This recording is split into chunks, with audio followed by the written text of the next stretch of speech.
जय भोलेनाथ। हर हर महादेव। नमस्कार मेरे साथियों।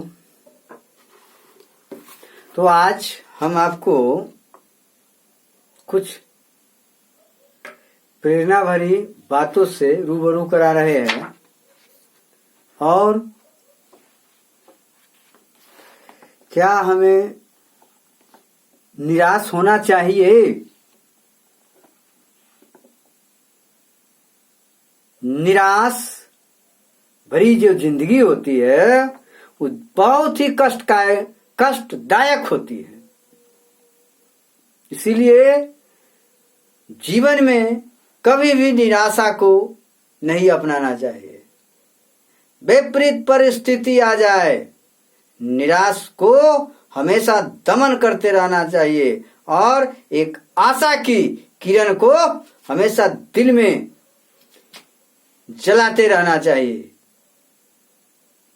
एक छटा यदि आशा की किरण आप में है तो जिंदगी जीने की सही कला आपको आ जाएगा, सही अर्थ को समझ जाइएगा। इसलिए हर वक्त अपने आप को आशावादी बना करके रखिए, आशा से ओत पोत रहिए। नहीं समझे बात को? हमेशा आशा से ओत पोत रहिए। सकारात्मक विचारों को, अपने ज्ञान इंद्रियों को एक्सेप्ट होने दीजिए और नकारात्मक को उसे दूर भगाइए। आशावादी मनुष्य ही जीवन के हर क्षेत्र में जिंदा साबित होता है और जिसमें निराशा है वो कोई भी कर्म करेगा वो अच्छे ढंग से परफॉर्मेंस नहीं कर पाएगा। इसीलिए आशा को पालते रहो, संजोगते रहो। आशा पर ही संसार टिकी हुई है। इसीलिए आशा इंसान को उस अवस्था में नहीं जाने देता है, मनोबल को नहीं गिरने देता है, विचारों में रुग्णता पैदा नहीं होने देता है, हमारे संस्कार को हमेशा चमकीला बना करके रखता है। वो है आशा। यदि आशा थोड़ी भी आपको दिलो दिमाग में आशा है तो आपका संस्कार अलग रहेगा, विचार अलग रहेगा, सोच अलग रहेगा, जीने की कला भी अलग हो जाएगी। इसीलिए आशावादी बने। कहने का मेरा तात्पर्य यह है कि हमारा मेन मोटो है, मेन अर्थ है कहने का कि नकारात्मक विचारों से हमेशा हमेशा के लिए दूर हो जाइए और नकारात्मक विचार वाले इंसान के सामने बैठना कि उसका परछाई देखना भी स्वीकार मत कीजिए। क्योंकि सारे शरीर स्वच्छ है, स्वस्थ है, हर चीज से स्वस्थ है, लेकिन थोड़ा सा एक घाव हो जाता है तो कितना सारा के सारा एनर्जी उसी पर कार्य करना शुरू कर देता है। हर मानसिकता, हर सोच, हर विचार उसी पर ध्यान केंद्रित हो जाता है। तो निराशा यदि जिंदगी में 1% आ गया तो आपको जिंदगी की खुशी को छीन लेगा। कोई काम करने जाइएगा उसमें आप अच्छा रूप नहीं दे पाइएगा, मूर्त को नहीं दीजिएगा। इसीलिए आप हमेशा नकारात्मक विचार से, नकारात्मक समाज से, नकारात्मक सोच वाले व्यक्ति से और नकारात्मक परिवार से भी दूर हो जाना चाहिए। इसीलिए सकारात्मक विचार जिसमें है उसको एक्सेप्ट कीजिए। सकारात्मक विचार वालों के साथ रहिएगा तो आप कभी भी नीचे नहीं हो पाइएगा, हमेशा ऊपर उठिएगा। ऊपर उठने की प्रेरणा देगा, संसार को विजित बनाने का साहस देगा। उसमें वो तमन्नाएं होती है, वो जोश होती है जो पल भर में संसार को मुट्ठी में बनाने की कैपेसिटी रखता है। तो सकारात्मक विचार में वह शक्ति है जो आपको महान राजाओं की श्रेणी में आपका नाम अंकित करवा देगा। इसीलिए सकारात्मक विषयों पर हमेशा ध्यान केंद्रित रखिए। आशंका तथा भय जो होता है उससे आप मुक्ति पा जाइएगा। समझ रहे हैं? इसके लिए आपको मन को बस में करना होगा। जब मन को बस में कर लीजिएगा तो आत्मविश्वास का संचार करना होगा और उत्साह को संजोगना होगा। क्या समझे बात को? आत्मविश्वास का संचार करना होगा और उत्साह को संजोना होगा। समझ रहे हैं?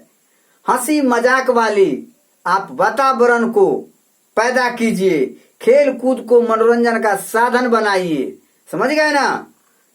और अपने जैसे वातावरण को पैदा करना कोशिश कीजिए कि ना कि दूसरे के वातावरण में हम बहक जाएं और अपने बनाए हुए सपने को पल भर में उसके चरणों में डाल दे। ऐसा कभी मत सोचिएगा।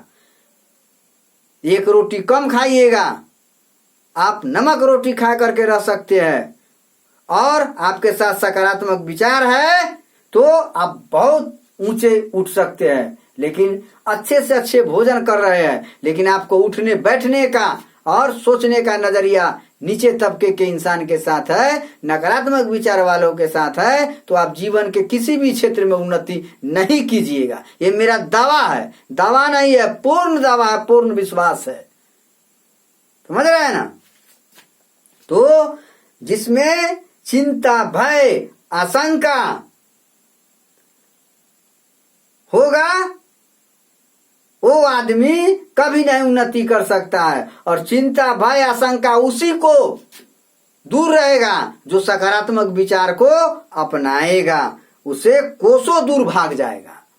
इसीलिए अपने जीवन को आनंद लेना चाहते हैं तो सुबह सुबह उठ करके प्रार्थना को अपनाइए। प्रार्थना में वो शक्ति है जो सारे संसार में आपका एनर्जी इधर उधर बिखरा हुआ है, हमारा सोच जिधर उधर भटकते रहता है, विचार इधर उधर भटकते रहता है, वो एक जगह केंद्रित कर देता है, एक जगह केंद्रित कर देता है। एक जगह बल लगाइएगा सो और इसी शरीर का बल अनेक जगह पर लगेगा सो, दोनों में अंतर हो जाता है। इसीलिए ध्यान को केंद्रित करना है तो सुबह सुबह एक मंत्र अपने जीवन में अपना लीजिए और ईश्वर को समर्थन करते हुए प्रार्थना कीजिए। आपका वह दिन शांति सुखमय आनंद भरा हर्षोल्लास के साथ और कर्म भी आपको सामने अच्छा दिखाई देगा। इसीलिए सुबह सुबह उठ करके प्रार्थना कीजिए, हर हाल में एकदम नित्य क्रिया से निपट करके और पूजा पाठ में कम से कम 45 मिनट ध्यान केंद्रित कीजिए और तब कोई कार्य कीजिए। देखिए आपकी सफलता, आपका कर्म क्षेत्र, आपके परिवारों की उन्नति आपको कहाँ ले जाता है, कहाँ उठना बैठने की संस्कृति आपको पैदा कर देता है। इसीलिए विचारों को कभी मरने नहीं दीजिए और मोरल को हमेशा उच्च रखिए। मोरल को मरने नहीं दीजिए जी। एक ही दोस्त हो, एक ही दोस्त हो जो हमारे भुजा के समान हो, एक ही इंसान हो लेकिन एक ही इंसान हमारे जीवन में कामयाबी की परचम को लहराने का उत्साह दे, जोश दे, नई तमन्ना दे, वैसे को अपने साथ रखना चाहिए।